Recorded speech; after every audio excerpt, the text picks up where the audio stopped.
Soccer Today is brought to you by Passion Soccer Boutique, Vaudreuil, Laval, Saint-Léonard, and everywhere, of course, at passionsoccer.ca. You are listening to SPN, the Sports Podcasting Network.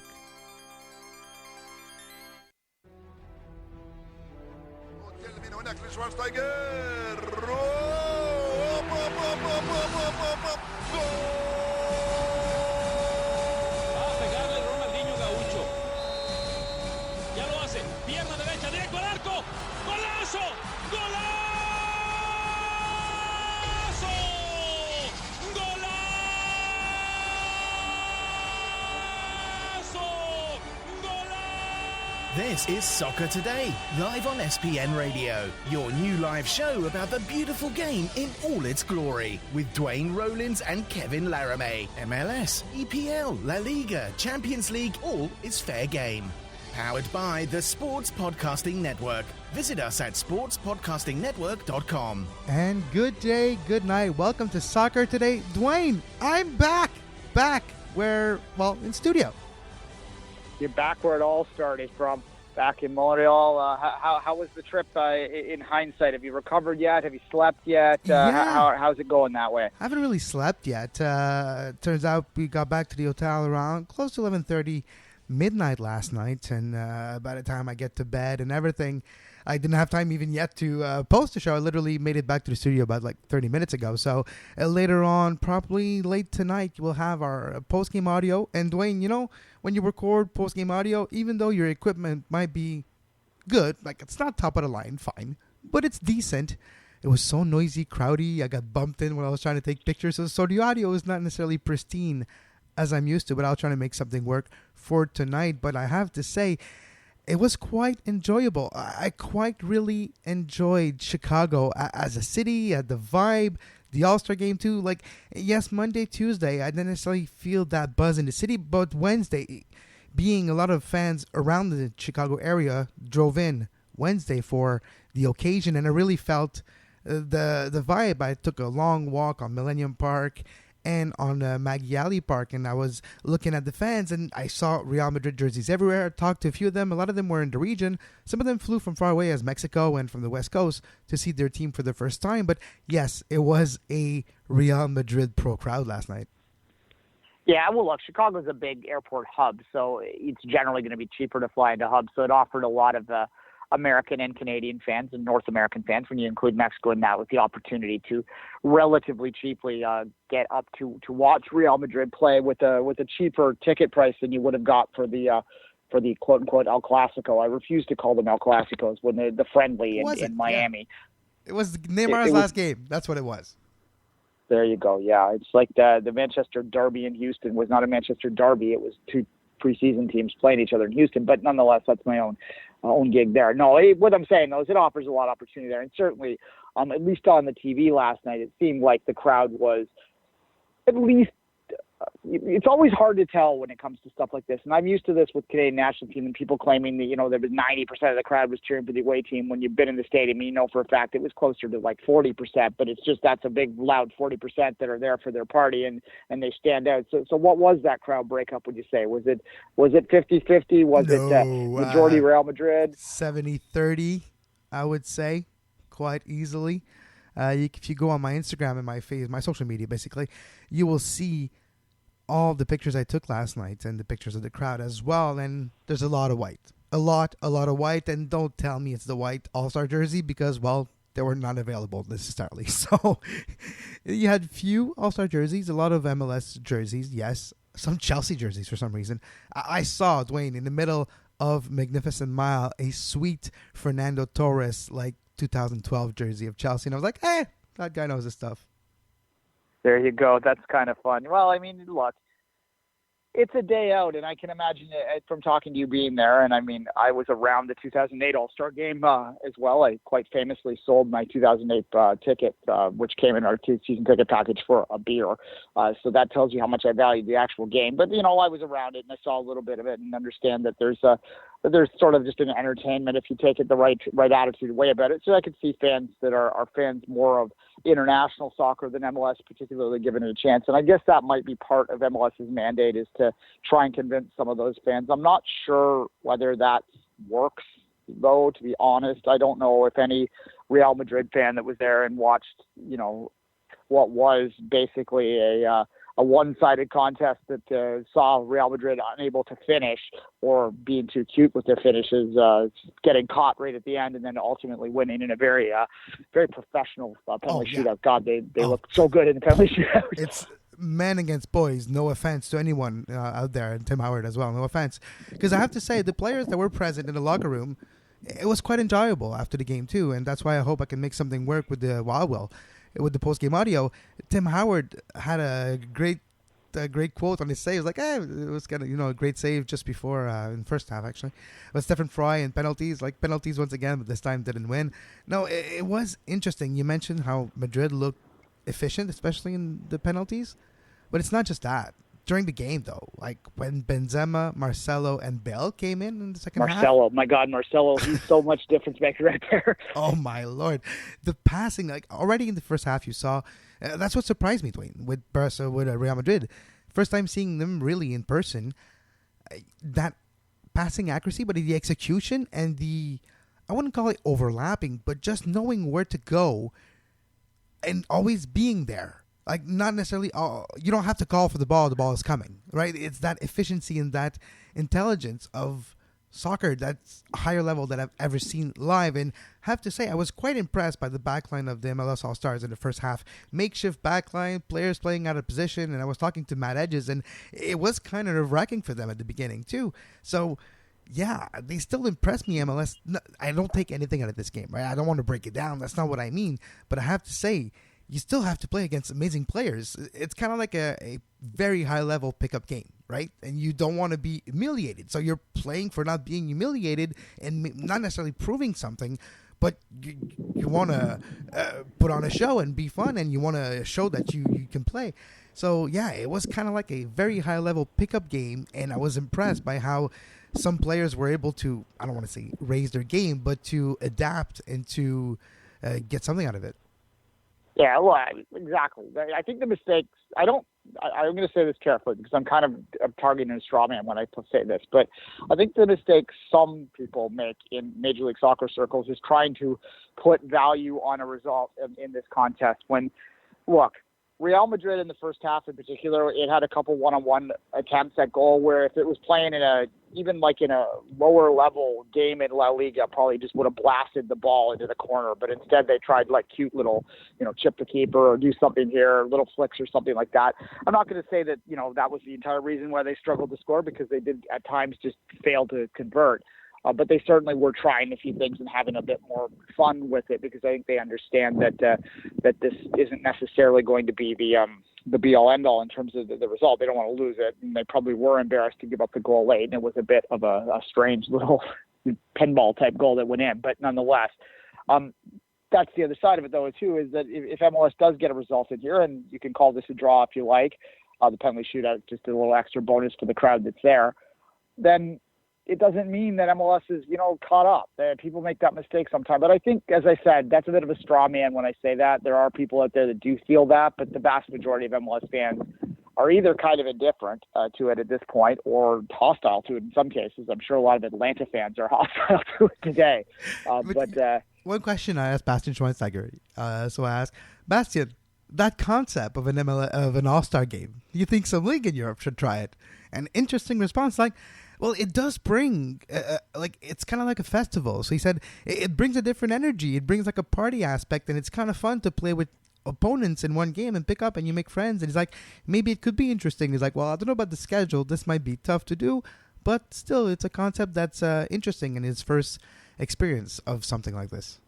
Well, they don't call them all-star games, but they kind of have the same concept in a different sort of way. Kind of a testimonial, yeah, but usually it's for a reason, right? Usually it's for either a player retiring or an anniversary or something important for the club or to celebrate a victory of years past. But something just to celebrate the league itself and not necessarily single teams, you don't necessarily see that too often. No, you're right. And like the testimonial is not quite the exact same thing. MLS has had the odd testimonial at the individual club level here and there. I was at the De Rosario one, and it was a great deal of fun to watch old timers. It makes me think that that might be something the MLS might want to put into an All-Star Festival moving forward, is an old timers game. The league is old enough now that you could do that. Alumni. Let's put it an alumni game. I feel bad when it's like old timers because it's like, well, I don't want a guy that's 75-year-old trying to run on the pitch and like break a leg or something. But yeah. It's nostalgic, and they could have had that as again. We talked about this the other day with the rookie game, and to try and get more people into that, have a skills competition, have a alumni game, and then have your rookie game for a festival the night before. You make it more of a 2-day thing, and I think that would benefit a lot more people. Can you even imagine, for example, Chicago Tuesday with the homegrown game after you had the alumni game with the likes of Chicago alumni, as you put a Frank Klopas as captain and bring back some keepers or players that are playing now but used to play for Chicago or something. You make a decent team and you make them play against MLS alumni or something there. That could be interesting. You have a go get DeVayo, bring him back for one game, get other players like this. Could be interesting. Well, look, there's enough nostalgic within U.S. soccer circles. This is what I would do. I would have a Chicago Fire alumni game, and you would try and get as many, since 98, you could drive enough alumnus around back that would be probably willing and interested to participate in something like this because it's a lot of fun. It's an opportunity for them to see their old friends too. And then you have like maybe a U.S., like a United States national team, like old timers alumni game as well, because there's enough nostalgic around that I think that you would draw a pretty decent crowd to watch something like that. You wouldn't sell 60,000, but you might get 15, 20. And that would, in turn, give the kids a better profile to play their game in front of. And, if you wanted to throw a skills competition in there as well to add some of the recent stars, you could promote your league a little bit more. And if you're going to do this, do it up big and embrace the sort of abstract kind of comedy aspect to it. It's not a game against Real Madrid. They're just there to provide fodder and a little bit more income from the league. I'm sure some made some money off this with 60,000 plus people there. There was a lot of people, and we have to give credit where credit is due.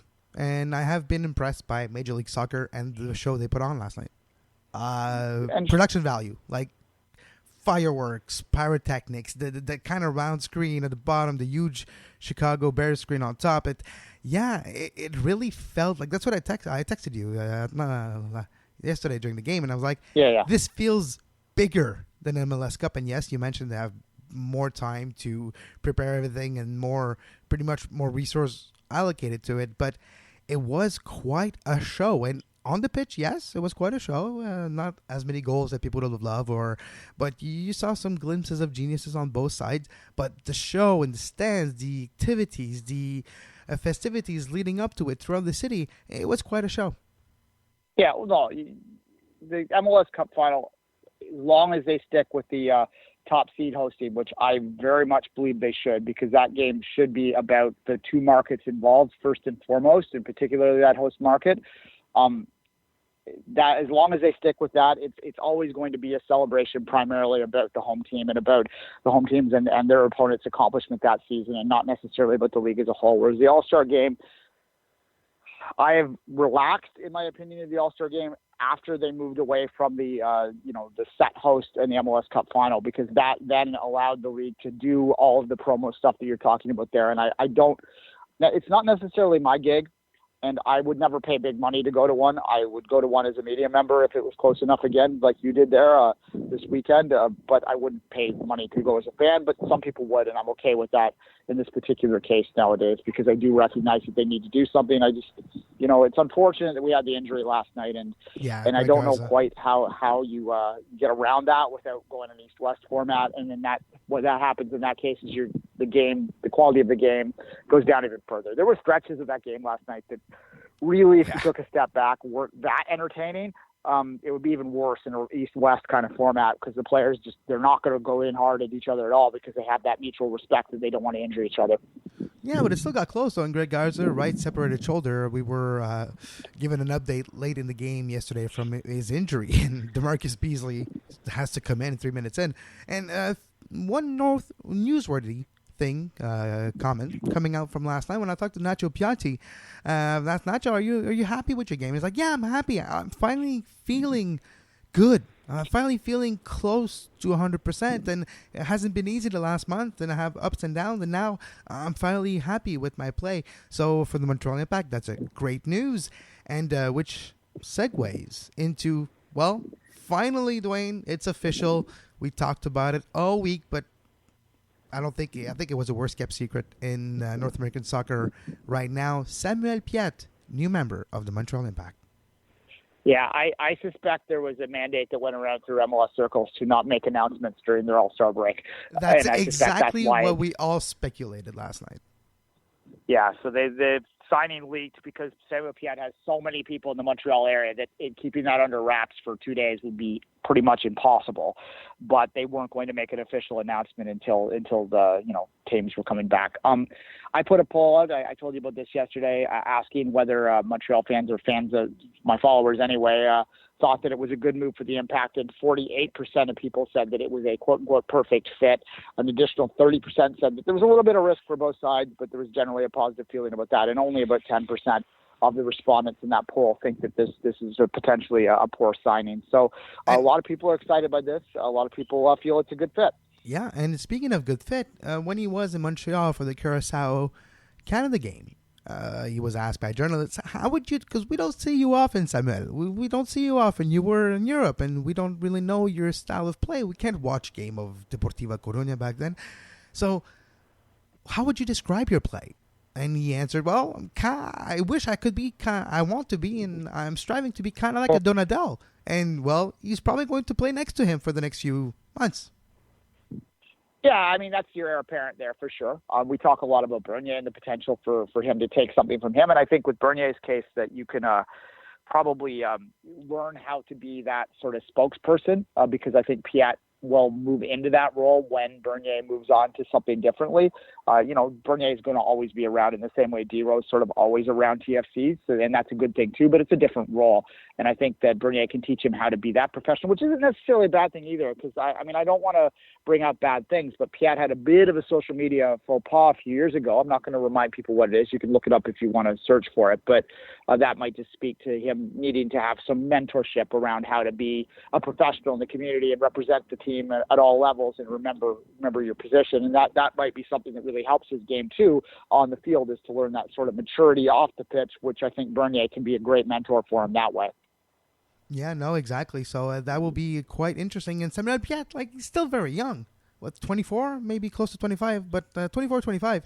He's been gone for 10 years because he left for Europe when he was extremely young. At 14 years old, if I'm not mistaken, he left the country. So for Samuel Piett coming back home, and it will be interesting. But the big news that everybody's talking about since early this morning, Duane, I saw it kind of pop up on my news feed. The Neymar transfer is kind of hitting a glitch.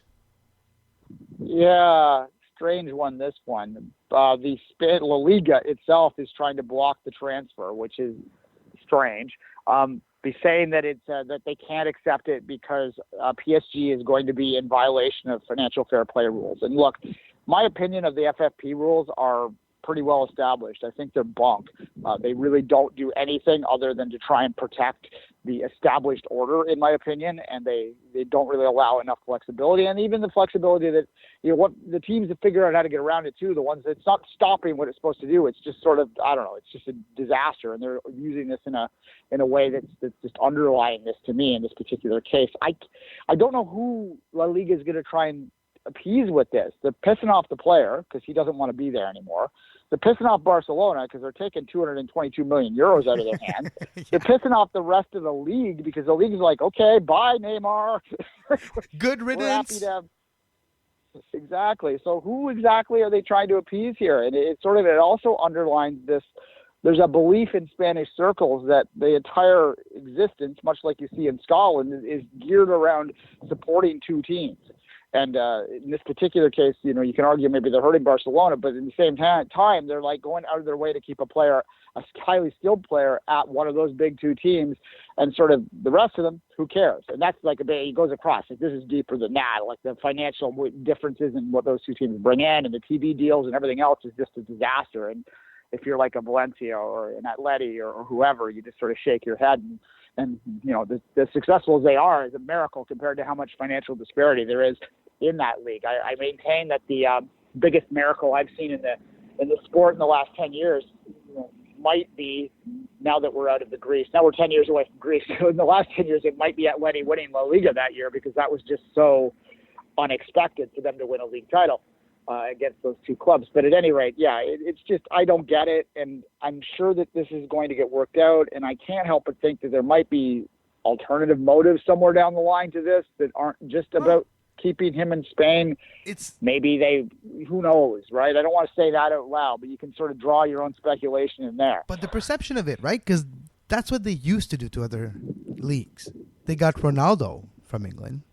They got Messi from Newell's Old Boys. All right, he was really young and doesn't really count like Ronaldo. But Bale and if you go down the road, Ronaldinho and big players, Thierry Henry, they were established, way established other places. And yes, were superstars before, were running Barcelona.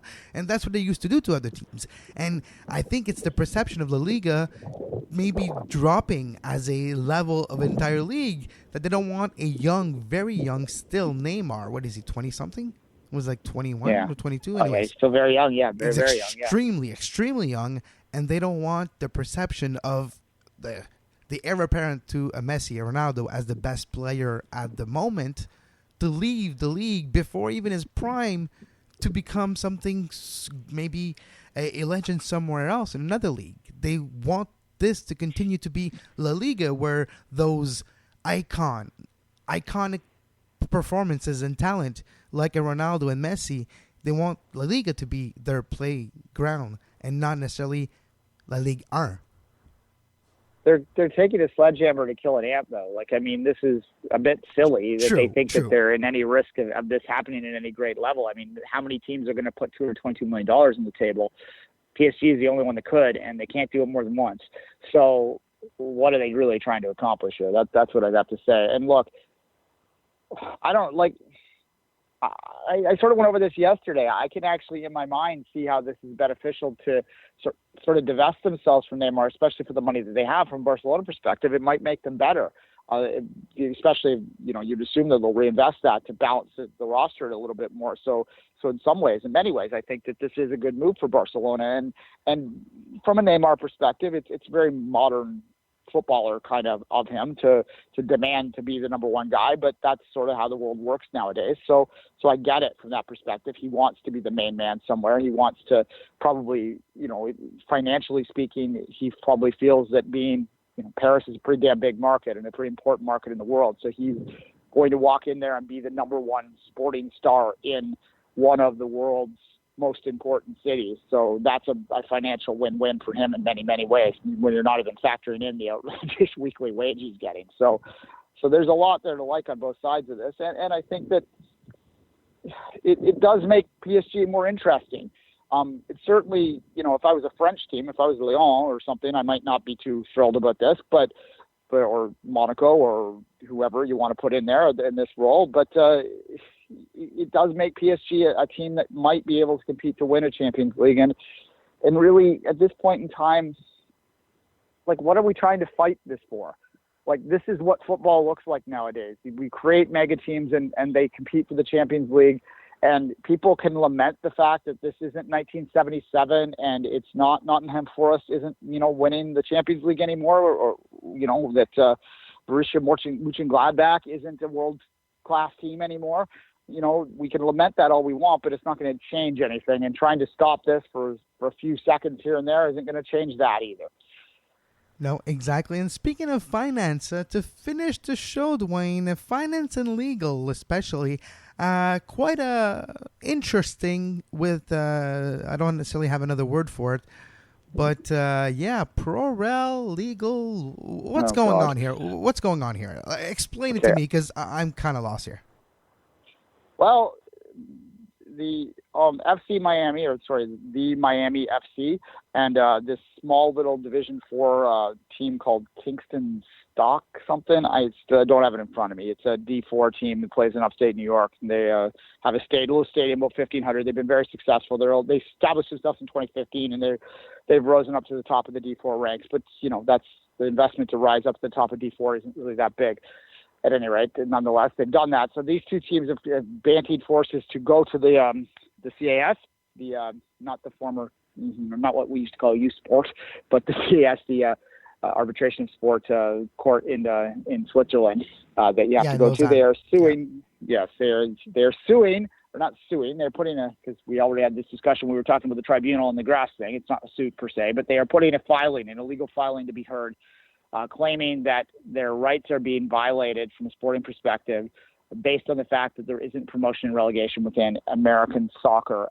The document's out there everywhere right now if you want to go read it. I am talking to a few lawyer contacts that I have that I relied on a lot through the grass filing stuff to sort of put shape my opinion a little bit more to make sure that I'm not talking completely out of my elbow.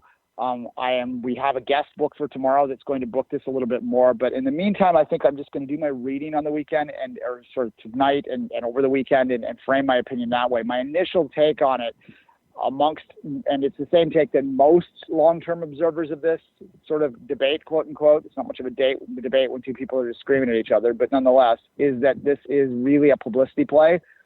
But we'll see. And we'll talk to our lawyers and we'll see whether there's any merit to it. It's certainly, if you want to, pretend for a second that this has a chance, it certainly would put a big wrench into a lot of things if this case were to be successful, because the USSF is bound by their decisions. That is it's an international, it's not a court, but it's a court of sport, and the federations agree to stand by their decisions. It's done a lot of good work too, this court. It's a lot of sort of equality stuff and that's gone through it. So I don't think this is quite in the same level as that. If someone said today on Twitter, could you imagine how better the world would be if as much energy and effort was put into doing something worthwhile that there is into making promotion and relegation a thing in North America? But nonetheless, we'll see, and we'll follow this up tomorrow. We're also going to talk, Kevin, tomorrow. We have a guest book from Cincinnati. We're going to talk about FC Cincinnati's remarkable U.S. Open Cup run. But that's all tomorrow. And in the meantime, Kevin, I'm going to let you say goodbye and then maybe rest up, although I think you have to work, don't you? We'll probably have time to do a little bit of both. As always, you can follow Duane on Twitter at 24th Minute and myself at Kev Laramee. We want to give a big thanks to our sponsor, passionsoccer.ca, who made the trip possible. Made it possible for me to go cover this All-Star game in Chicago, to interview players, to talk to Nacho, to bring you, the listeners, a little feel of what it was to be at the MLS All-Star game. So if you need soccer gear, soccer jerseys, you want a nice Copa t-shirt, you want to have even more great custom apparel, and you have a soccer association, whatever the case may be, the place to be is Passion Soccer Boutique, Vaudreuil, Laval, Saint-Léonard if you are in the Montreal region, and for anywhere else, passionsoccer.ca. That's passionsoccer.ca. And as always, I'm Kevin Laramee, and until tomorrow at 10 a.m., well, have a great soccer. You were listening to SPN, the Sports Podcasting Network. Visit us, sportspodcastingnetwork.com.